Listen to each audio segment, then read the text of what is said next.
काली नजर। माँ, माँ। अरे क्या माँ माँ कर रहा है? बकरी का बच्चा है क्या? अरे माँ, मजाक छोड़ो। मुझे फाइनली वो मेन चौराहे वाली दुकान मिल गई है। अब देखना, आपका बेटा दुगनी स्पीड से पैसा कमाएगा। उफ, ये क्या?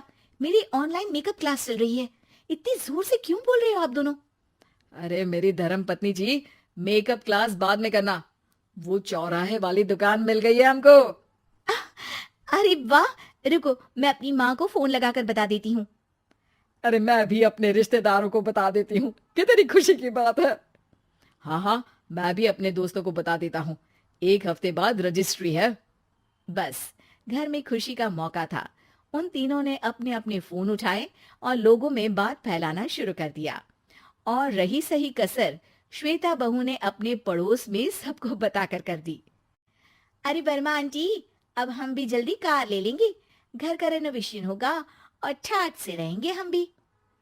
अरे, ऐसा क्या हुआ? लॉटरी बाटरी लग गई है क्या? अरे, इस बार चौराहे वाली मॉल में हमको भी दुकान मिल गई है। दुकान नंबर 21, जो एकदम चौराहे पर है। अब ग्राहक बढ़ेंगे तो आमदनी भी बढ़ेगी ही ना। अरे वाह, कितनी खुशी की बात है। मैं बहुत खुश हूँ तुम्हें इतना खुश देख के। बाकी एक बात कहूँ, सबको मत बताते फिरना।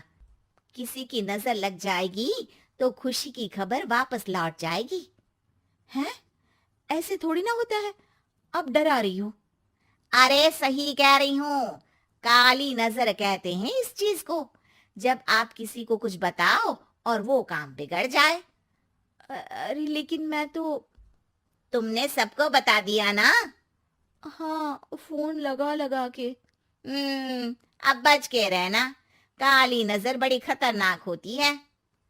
श्वेता इतनी खुश रहती है कि वो वर्मा आंटी की बात पर ध्यान ही नहीं देती, जबकि पड़ोस में और भी लोगों से खुशी की खबर शेयर करती रहती है। अगले दिन राजेश बहुत दुखी होकर घर आता है। अरे बेटा, क्या हुआ? मुंह क्यों सूजा हुआ है?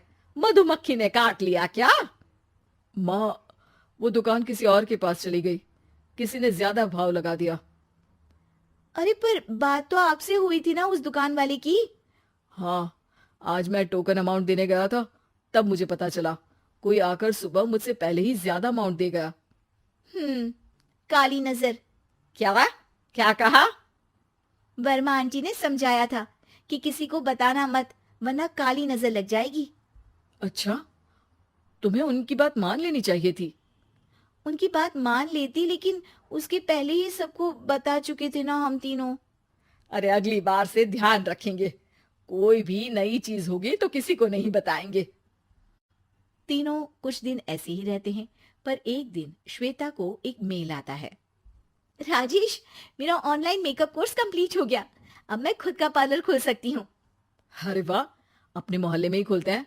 ये जो घर के सामने दुकान है ना, वहीं। हाँ, यहाँ सस्ती भी मिल जाएगी। अगले दिन श्वेता वर्मा आंटी के पास जाती है, मिठाई का डब्बा लेकर। अरे आओ आओ, कैसे आना हुआ? जोर से नहीं बोलूंगी। वो सामने वाली दुकान है ना, वहां मैं अपनी पार्लर की दुकान खोलने वाली हूँ। उसकी मिठाई है। अरे वाह, बहुत बधाई हो तुमको। हाँ, मैं कमाने लगूंगी तो राजेश पर पूरे घर का बोझ नहीं रहेगा ना आंटी जी। ये तो है। पर ये बता कि तूने ये बात किसी और को तो नहीं बताई ना? अरे नहीं नहीं, पिछली बार गलती कर दी थी। काली नजर लगी किसी की और राजेश के हाथ से वो दुकान चली गई थी। सबको मत बताना। चलो मैं चलती हूँ, कल दुकान की बात करने भी तो जाना है। अगले दिन श्वेता दुकान के लिए मालिक से बात करने जाती है। अरे लेकिन दुकान तो हम कल रात को ही किसी को दे चुके हैं। कल ही? हाँ, कल ही। 2 दिन बाद कोई यहाँ पार्लर भी खोल लेगा। अब कहीं और दुकान देख लीजिए। अरे पर हमको भी तो पार्लर ही खोलना था। हाँ भाई, एक ही दुकान है, आधी आधी तो नहीं दे सकता ना मैं। राजेश और श्वेता घर पर हताश होकर आ जाते हैं। इस बार तो किसी को बताया भी नहीं था। अब किसकी काली नजर लग सकती है? सुनो, तुमने माँ को बताया था क्या? अरे कैसी बात कर रही हो? माँ की नजर थोड़ी ना लगेगी। पक्का तुमने किसी को नहीं बताया था ना? सिर्फ वर्मा आंटी को बताया था, उन्होंने ही मुझे किसी को नहीं बताने को कहा। अरे यार तुम भी सही हो, मेरी माँ को नहीं बताने को कह रही हो, पर वर्मा आंटी को बताना तुम्हें जरूरी लगा। अरे वर्मा आंटी ने ही तो काली नजर के बारे में बताया था ना, वो हमेशा हमारा भला ही तो चाहती है। मेरी माँ भी हमारा भला ही चाहती है। अरे पर चिल्ला क्यों रहे हो, बात नहीं कर सकते क्या आराम से?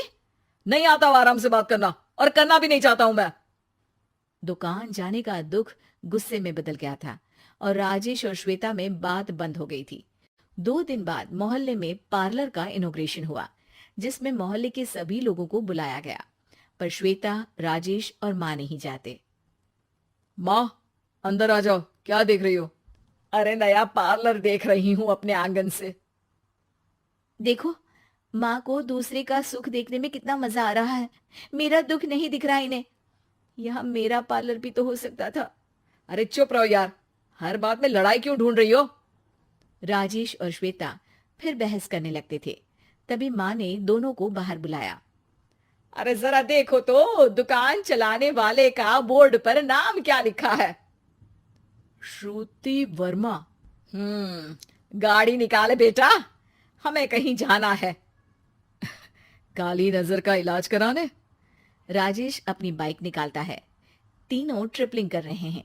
माँ राजेश को उस मॉल वाली दुकान पर लेकर जाती है जहां राजेश अपनी दुकान खोलने वाला था।